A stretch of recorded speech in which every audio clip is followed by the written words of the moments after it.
What's up, y'all? I am Marcus, also known as Epic Name Bro, and man, I'm so excited. Finally, I can share this game with you guys. Dark Souls 2, it's here, guys. Let's just get into this. Actually, I'm gonna bump this brightness up, and a lot of people are gonna complain about this, but I'm gonna explain why I'm doing this right now. Is because a lot of people watch these videos on mobile devices and things like that, where it's difficult to see. So we're bumping up the brightness. Sorry. One more thing I want to do here: camera auto adjust off, so that when the camera touches the walls, it doesn't reorient the camera and reorient the controls and make me fall to my death, like has obviously happened in Dark Souls 1. Jump controls, this is the new option. You can have it on your roll button or you can have it on L3.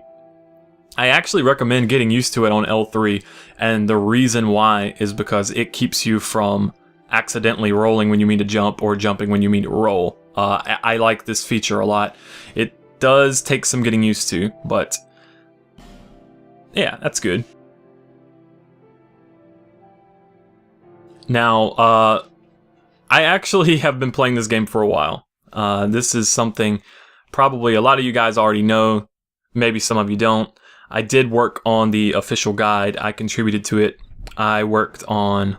Oh, thanks Betwixt. Thanks Betwixt, yeah. Love it, man.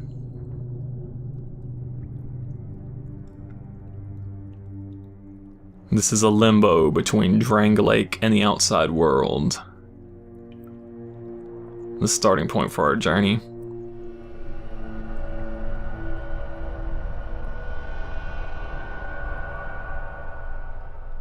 So cool. Yeah, I worked on the official guide, and I did the entire game system section. So chapter 1 was me. As we go up into this little clearing, we've got kobolds. Cute little guys. These guys are non-hostile, but if you attack one of them, then the entire pack's gonna turn on you, and I know already that some of you guys out there probably tried that, and that could be responsible for a death or two in the long run. They don't really have anything worthwhile, so it's best just to leave them alone. You can get this rusted coin. This is a new item type for Dark Souls 2 already.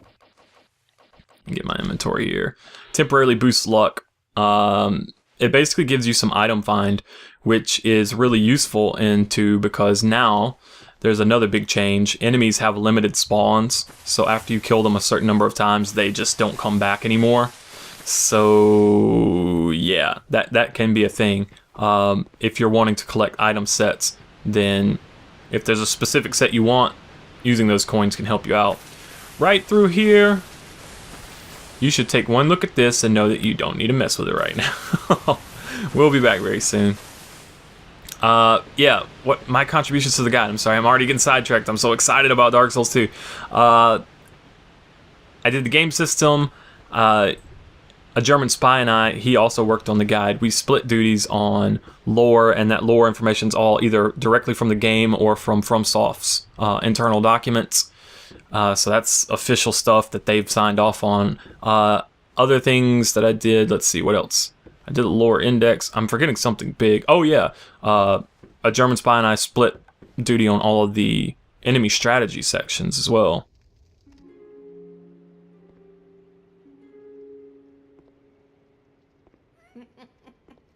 What seems to be the ruckus? Oh my, your face. The face of the curse. It's an undead. An undead has come to play. They all end up here. All the ones like you. You spoke to that kind old dear, didn't you?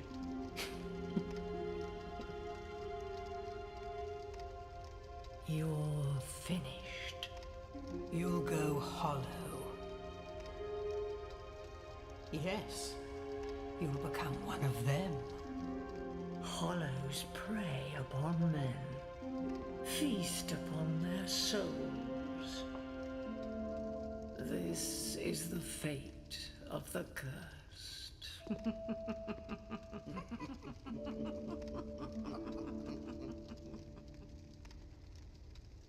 What is your name? What other name could we possibly choose?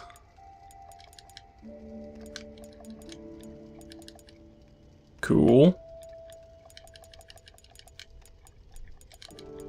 Sir. Dash. But actually we should say cool Sir Dash too.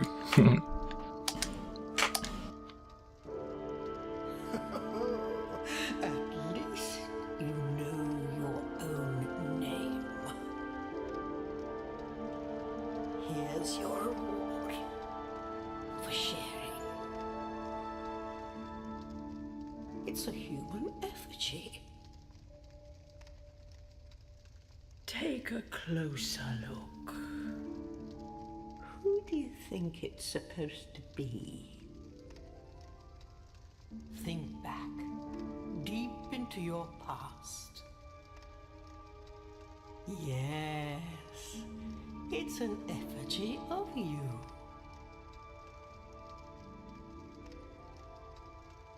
Ah, the power of suggestion. Alright, so, class. You've got Warrior that starts with a really crappy weapon, but has a shield. Don't worry about that shield. You can get that in the starting town that we're going to go to very soon. It's not really worth it. Most of the equipment that these guys come with is not really particularly special. Like, you can get it all pretty quickly. Deprived, at level 1, it's got 6 across the board, so unless you're going to use hexes, it's actually not really the best starting class, like in terms of just how the numbers are distributed. If you're going to use hexes and have an all-around character, Deprived could be pretty good for you. Explorer is kind of same boat as Deprived, really.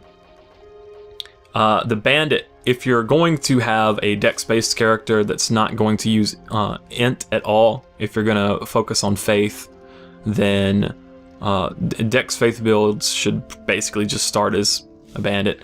For me, Swordsman is... I really don't like the Swordsman. I really don't like the Swordsman's starting stats at all. I like Start the Knight, and it's what I'm going to go with here. For the gift, Life Ring, it gives you a small boost to your HP. Human Effigy, when you die in Dark Souls 2, obviously you lose a little bit of max HP, and it's not like Demon Souls where you lose a huge chunk all at once. You just lose a small little bit. Human Effigy will return you back to human form, give you all your max HP back, and let you summon. Healing Wares, this might be something that a lot of new players want to start with. The Healing Wares are actually, yeah, I can see a lot of new players starting with that. Homeward Bone, I wouldn't. Seed of a Tree of Giants, this will actually make an invader, make enemies in your world react to an invader if you're invaded. But it's consumable. You can get more in the game, not a big deal. Bonfire Ascetic. We'll talk more about this. This is the gift that I'm going to take right now. Petrified Something can be traded to the crows, if I recall correctly. But we're going to take the Bonfire Ascetic. You can get all of these things in the game, so it's nothing that you really need to worry about too much. We're going to get ripped. And for our face, let's take this Homeland and hair color. We're going to do... Cool Sir Dash is going to be an old guy. That's what we're going to do. Where? Eyebrow color. There we go. Not that. There. Yes. Beard. We can have beards now. It's not beardly enough for me, but that's pretty good. Alright. Yeah, that'll do. I'm not going to be too fussy. He can make some crazy stuff, though. All people come here for the same reason. To break the curse. You're no different, I should think. Doesn't stand a chance. Well, you never know.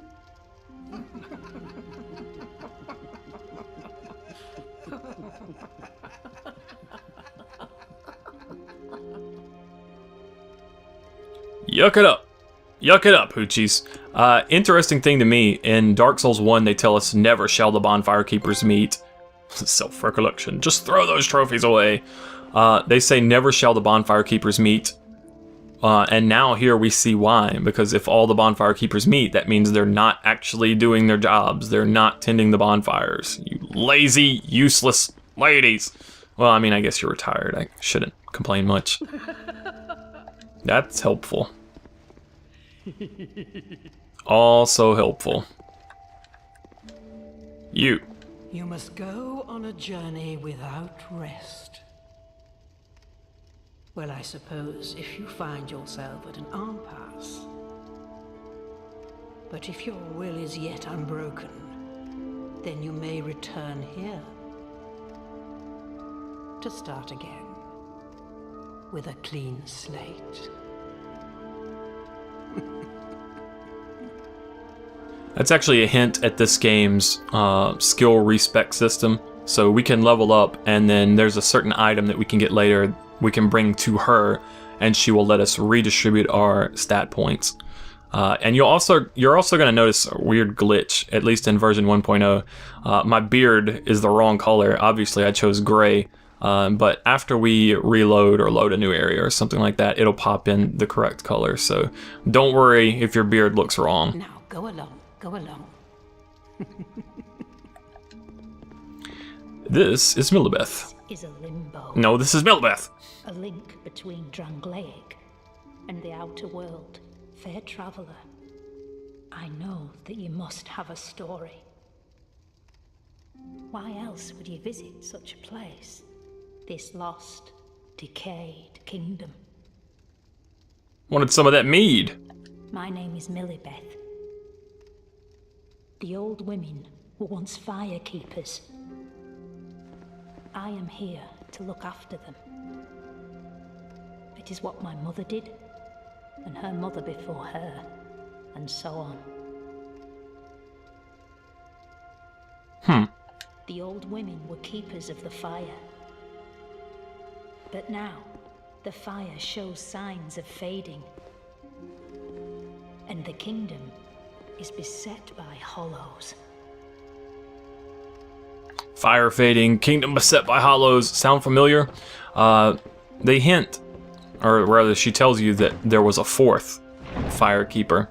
I know that a lot of people are going to speculate that the old woman in the CG intro is actually the fourth sister, and that she's left Drangleic and she's sending people here, and it very well could be. The old women is long ago, but now they'll... Alright.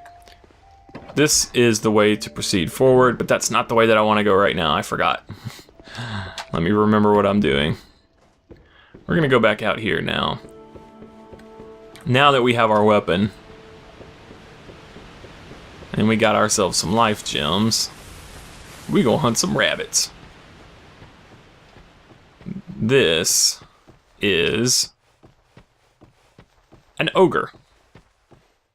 First major enemy in the game, probably, well, major enemy. First actual enemy. And probably the first one to claim some lives, if my Twitter feed is to be believed, which I believe it is. Get behind it, bait it to sit. That's how you beat this.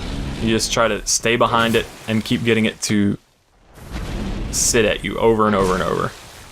Sit, not shit. Get a hit, get a sit. Just back away and reset the situation. Do be careful. It has an unblockable attack. If you're kind of far off from it, it will use a lunging attack in which it attempts to eat you. Oh, no, no, no. Ooh, that was close. There we go. Just like that, we've got a very good ring. A very good ring. The stone ring increases the amount of poise damage that you do. For those of you guys who didn't play Dark Souls, poise prevents you from staggering when you get hit. And it's a stat that we have on our character that we can see... Hold on. Well, like, for example, this armor is giving us 12 poise. So the more poise you have, the less easy you are to stagger. But this lets you do more poise damage when you hit the enemy. and it's a flat boost per swing, so faster weapons will really get more benefit out of it. Now, it's still worth using on heavy weapons sometimes because it will let you hit a higher poise breakpoint so that you can stun an enemy in one hit instead of two. But fast weapons will just get more raw benefit from it because they can attack more rapidly, and like I said, it's a flat boost. This status screen, you're already going to notice that there's been some major changes. You see that blue plus 37 over there? That's actually the damage boost I get from scaling for this weapon. So the 120 is the base damage of this weapon that it just naturally has. That plus 37 is coming from my stats. So in the case of this broadsword, it has a C scaling with strength and a D scaling with dex. So you look at my player stats here. I have 11 strength and how much dex did I have? 8 dex. The 11 is multiplied by a hidden multiplier that's represented by that C. The 8 is multiplied by a hidden multiplier represented by the D, and it gives you a total of 37. So my total attack power with this weapon is 157. What you need to note, though, is that is just the normal attack power. If I two-hand or if I use strong attacks, things like that, it obviously modifies it. Another really interesting new thing, they do show you how much poise damage you do, so how much you're going to stagger your opponent. But that poise number is strictly, it does not include the stone ring. So if I unequip the stone ring, you see it stays 20. That's just what the weapon has naturally. And that represents when you're one-handed swinging normally. If you do strong attacks or if you two-hand your weapon, then that's going to be what the number's based off of, but that's just the base number. That's all I'm trying to say. Also, other really interesting things you can see here. You can see your shot range is now shown, and for casters, casting speed is now shown, and that is very, very, very important. Let's get this gold pine resin. Yay. Gold pine resin obviously puts a lightning buff on your weapon. Really, really, really cool visual effect in Dark Souls 2. I really like what they did with the gold pine resin, and oh no, I fell! I almost did fall. Small, smooth, and silky stone. Smooth and silky stuff can be traded to the crows here in things Betwixt, and we're about to go pay them a visit very, very, very soon. The bonfire. Working on the official guide was a hell of an experience, y'all. It was an amazing experience. Getting to see, we got our torch there. Getting to see behind the scenes as the game came together. It's been so enlightening, and it's just a fan's dream come true, as I'm sure you can imagine. Here on the equipment screen, you can see, well, I can't actually highlight it, but that 5 minutes that it shows there to the right of where my icon is right now, below the rings. That's how much time I have on my torch. So if I go to a bonfire, I can press triangle to toggle this, and I can light my torch. Most areas in the game are not dark enough to require a torch. Like, it's just, they fortunately did not do much of that in the end.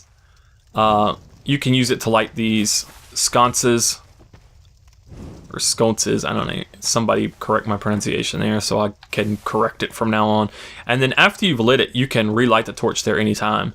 So it's kind of a waypoint, I guess you could say, for your torch.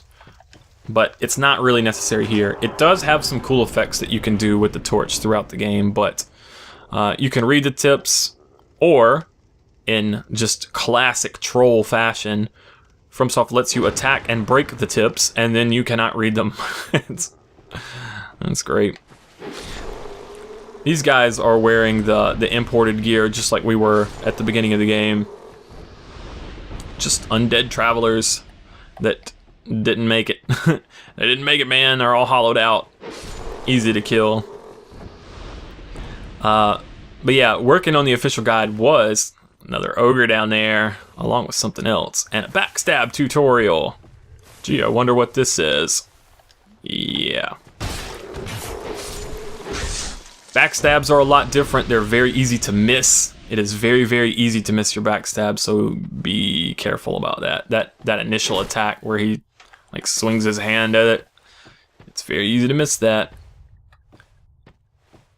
Alright, bow user.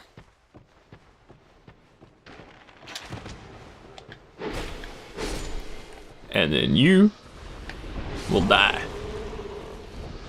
The treasure back here is a dagger. Now, the dagger is a really weak weapon, but I can tell you this, it scales more with dex. It requires 6 dex to use. If you're deprived, this is kind of one of the better weapons that you're going to have for a while, because if you start at soul level 1, if you intend to beat the game at soul level 1, it's not going to be as easy as it was last time as a pyromancer with pyromancy and all this other stuff. No. There's very limited equipment that you're going to be able to use, including this dagger. It also attacks very quickly, so it could be something that, you know, it's possible to use it together with the stone ring to rack up some poise damage quickly, but its base poise damage is so low that, see, its base poise damage is 10. It is light. Overall, the dagger is not really a great weapon. And once again, I guess if you use a buff on it, it could be alright, but there's generally basically better stuff. Archers, ranged attackers, are such a pain in the butt in this game. They really are. You gotta be careful. You gotta look for cover. They got good aim. They got good aim, man. One other thing I want to note about the low stat requirements of this dagger that could make it useful. In Dark Souls 2, you have dual wield power stance, but in order to activate it, you actually have to have 150% of the requirement for the weapon. So this requires 2 strength and 6 dex to use one-handed normally. But if I want to use it in power stance, then I would need 3 strength and 9 dex. That's how much. So if you're having trouble activating power stance, that's probably the reason. You have to have 150% of the dex and strength requirements for the weapons in order to use it in power stance. And, you know, we'll do that later on, and we'll check out those different moves and things. And the weapons also have to be compatible. So, like, you can use 2 great swords together, you can use 2 small thrusting swords together, but a thrusting sword and a great sword might not work. You have to get compatible stuff. The crows! Give it smooth. Yes, you! Give us silky! If you were betting on smooth and silky, a winner is you. Alright, so small, smooth, and silky stone. One thing that you need to be aware of is there is now a leave and discard. If you discard it, it's gone forever. It doesn't appear on the ground. It's just gone. So be very careful about that. Leave is what you want to do if you want to actually leave it on the ground or trade it like this. So that's what we're going to do now. Yeah. So nice, so smooth. Yeah. Silky smooth. Also, unlike Dark Souls 1, we can just immediately pick the item back up. I know, dang it! Yes, you! Give us silky! I'll give it to you. Kick this ladder down so that you can get back here easily without having to go through that little section again. That bleed stone is actually going to be used for weapon infusion. You power up weapons separately. So, like, your weapons can just go up to, like, your normal weapons can go up to +10, and that is completely separate of weapon infusion. You can then customize the weapon by making it cause bleeding, or make a weapon cause poison, things like that, and that's what these stones are used for. It's pretty useful, actually. Something to note about those crows, what they give you is basically random. So you can, any small silky object that, or any smooth and silky object that you give them, you're gonna get something random back. It's kind of like a slot machine, or actually what it really is like gachapon. Ooh, that was close. I hate those falls. What a gachapon is, that's the Japanese term for, you know those small toy machines where you put in a coin and then you get a little plastic bubble out, and the plastic bubble has a toy or a sticker or something inside, and you don't really know what you're gonna get. It's kind of random. You don't know exactly what you're gonna get until it's in your hand.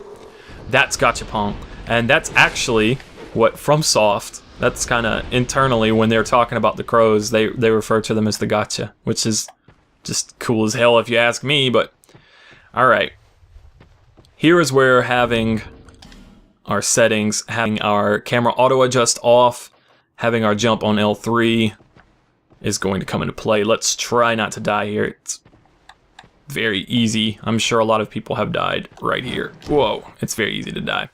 All right, this Amber Herb, new to Dark Souls. This is very similar to Spice from Demon Souls in that it gives you more chances to cast magic.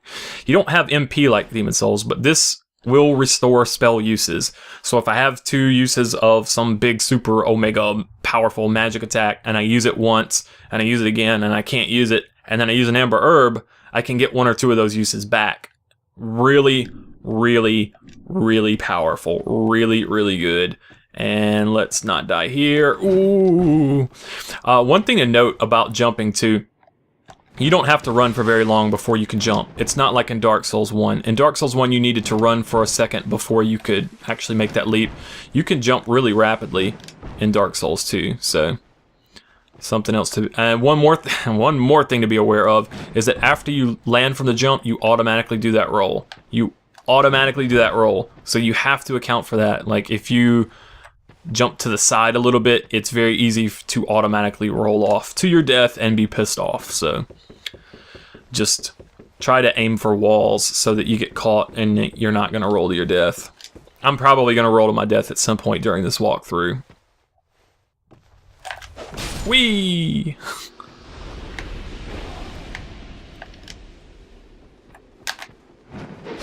That was the jumping attack. Forward and strong attack, forward and R2 on PS3 gives you that jump. Forward and R1, forward and normal attack gives you this bash. If the enemy is blocking and you hit them with that, they will automatically be guard broken and you can do a special critical attack on them by walking up and pressing attack. Crack red eye orb right there in the tutorial.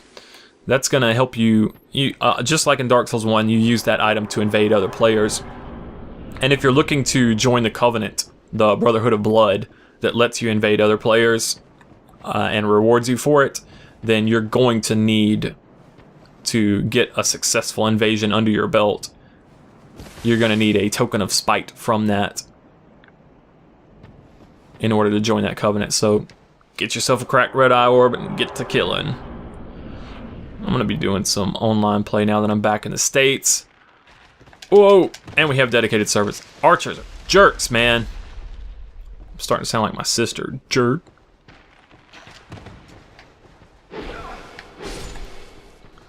Alright.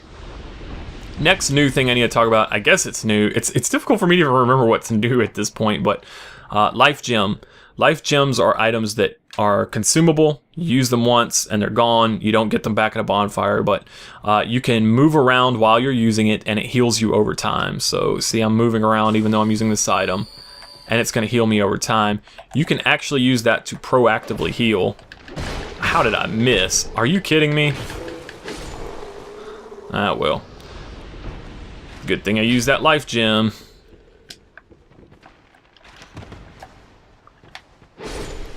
So you fall down there.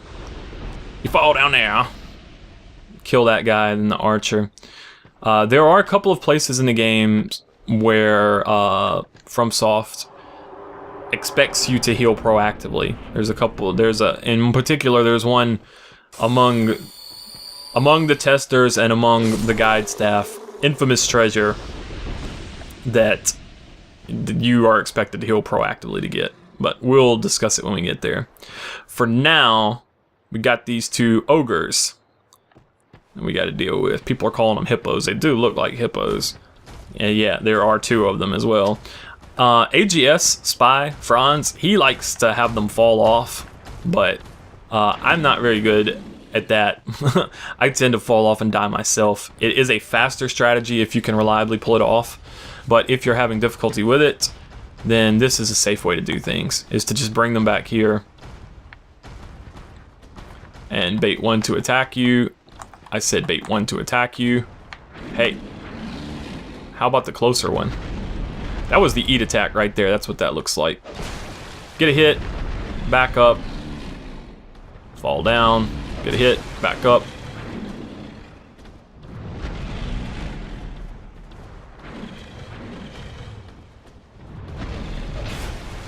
And you just want to keep doing that. You notice I did 57 damage that time instead of the normal. I think my normal hits were doing like, oop, crap, I fell.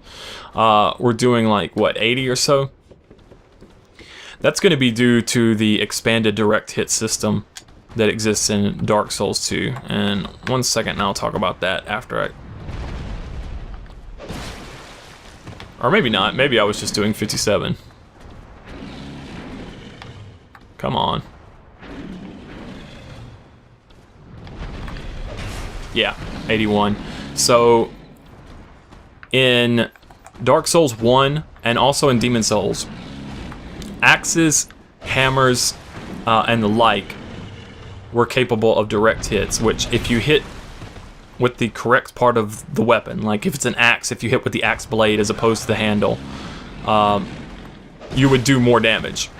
And if you hit with the handle, you would do less damage. And depending on which part of the swing you hit with, you would do more or less damage. In Dark Souls 2, that applies to pretty much every class of weapon. I think it does apply to every weapon. So there's a sweet spot for every weapon where you will do the most damage, and there is a place where you will do the least amount of damage. And so some skill is involved in keeping your distance. I hate it when they swap like that. Once you kill one of them, the other one dies very quickly. But getting one of them dead, oh man, I fell again. Takes time. So some weapons have a very extreme variance on their damage based on direct hits, and some of them are kind of like don't really change much at all. Oh no no no no! Ooh, that was close. One of the best weapons in the game, actually, to me, the halberd. It's a really good weapon. It's got good stats. It's got a good move set, but it's also extremely difficult to use. I really like how they balanced it this time. In Dark Souls 1, halberds were just kind of, that class of weapon was just really good. They did good damage for what it was. I don't care if I took a hit there because now we're down to 1. This is going to be a lot quicker. Come on. Come on, Tubby. Come on.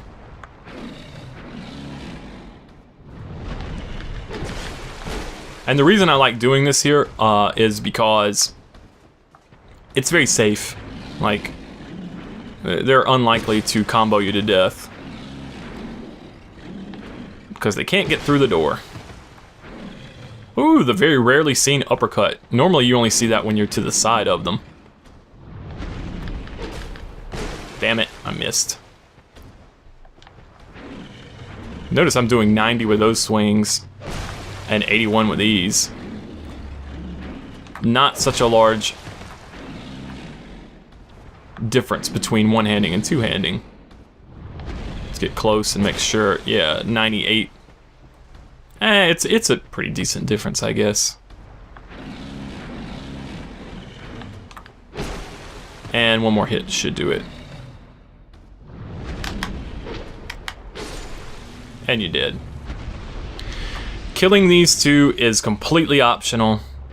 Well, I mean, this entire area is optional, but killing those two is completely optional. But what it does, first, it allows you safe access to the sex change coffin. If you examine this, your man will turn into a woman, or your woman will turn into a man. And you can do it as many times as you like. So if you're happy being a man, don't go in there. If you're happy being a woman, don't go in there. If you want a sex change, lucky for you, FromSoft is very progressive with their ideals, I guess. Yeah. I guess they included that because there is a character respec option.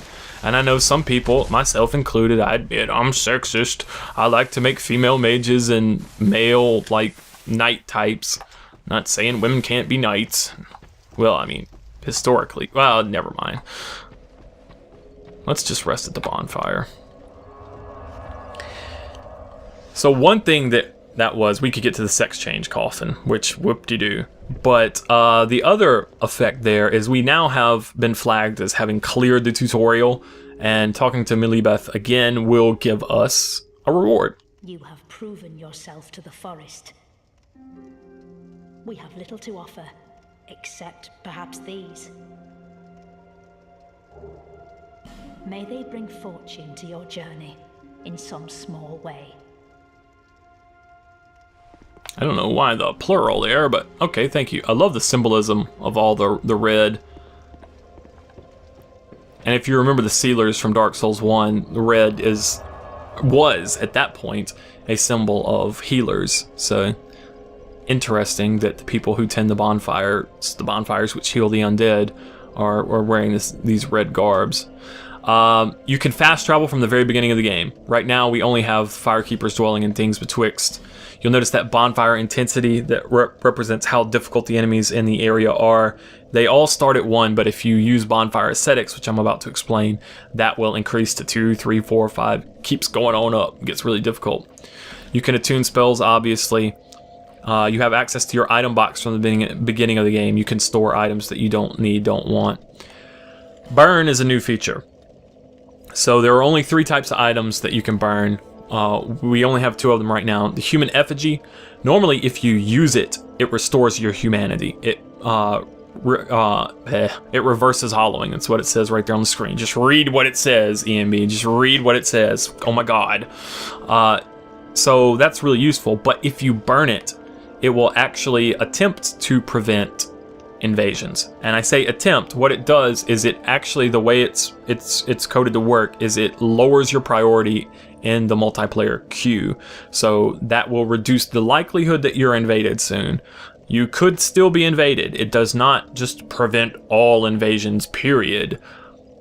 But it will buy you some time. And this is one thing to use if you don't want to get invaded. Or you can just play offline. That is fine too. This playthrough is actually offline because that's best for a guide. But we're going to be doing some online with this one, man. I'm fired up about that. This bonfire ascetic is probably the coolest item in the game. If you burn this in a bonfire, it essentially sets the area near that bonfire to be in New Game Plus mode. So I told you before, the enemies have a limited number of spawns. Like if you kill it 15 times, it doesn't come back. And then it never comes back. But if you use this bonfire ascetic, it regains all of the spawns again. It will respawn 15 more times, but it will be in New Game Plus mode. Like it will be stronger, and that is permanent. That carries over. You can use it multiple times. And if you go to New Game Plus, all the enemies naturally get stronger, but any bonfire ascetics that you've used are still in effect. So you can really end up with strong enemies really quickly. But you can only get certain rewards in New Game Plus mode or after using a bonfire ascetic. What the bonfire ascetic essentially does is give you a way to set a certain part of the game to be in New Game Plus mode, respawn all the enemies, respawn a lot of the treasure, and to get the New Game Plus only rewards from that area without having to go through the whole game again. Really fucking cool. One thing to note though is that if the area has a boss, you have to beat the boss before you can use a bonfire ascetic. You have to beat the boss before you can burn the bonfire ascetic. If the area doesn't have a boss like here, you can just burn it without any issues, but I guess they wanted you to beat the boss once before you ended up screwing yourself by making it really hard.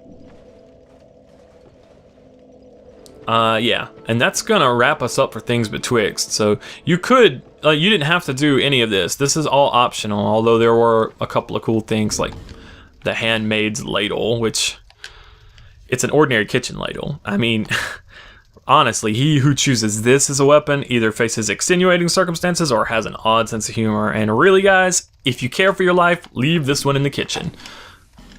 Also note that it has 20 attack power, no scaling, and requires more strength than a dagger. It requires 3 times as much strength as a dagger to use a handmaid's. Well, I mean, I guess you would have to hit somebody really hard. I don't know. Yeah. So you can get some stuff here. The stone ring is by far the most important thing you can get in things betwixt. Yeah. I know there's a lot of people are debating about enemy spawns being casualized in the game, stuff like that. As for my opinion, if anybody cares, I've said before many times that I'm against easy mode in Souls games. I'm not against having the option to make things easier. I'm just against being able to open up the menu, go to game options, and put it on I win. Like, that's what I'm opposed to. I really like the way that the spawn system works. Like, if you're not good, then you actually have to fight the enemies. You have to kill them. You have to practice. You have to actually play the game to kill them off. And then once you've killed them off, it's easier. You can just walk through the area and go challenge the boss that's giving you a hard time. But you have to play the game. You do have to do something. It's not just flip the switch. You have to earn it. And if you're a good player, then it doesn't really affect you at all, because you can just go through the area once, kill the enemies once, or skip the enemies and fight the boss and kick its ass and move on with your life, and you don't waste any time. So I really like it. Also, having the limited spawns incentivizes you to use those bonfire aesthetics, use New Game Plus to respawn the enemies to try to get the drops that you want, but they get stronger too. It just very naturally promotes you to seek more challenge. I like it a lot. I really do like that. There are some things that they've done with Dark Souls 2 that I'll talk about as we go that I wasn't happy with, but there are a lot of things, and the respawns and the bonfire aesthetics are one things that I love a lot. Anyway, I will catch you guys later with another episode. I am Marcus, also known as ENB. You can check the playlist description, or the playlist. You can check the video guide playlist in the description later. Can't fucking talk anymore. Well, I never could.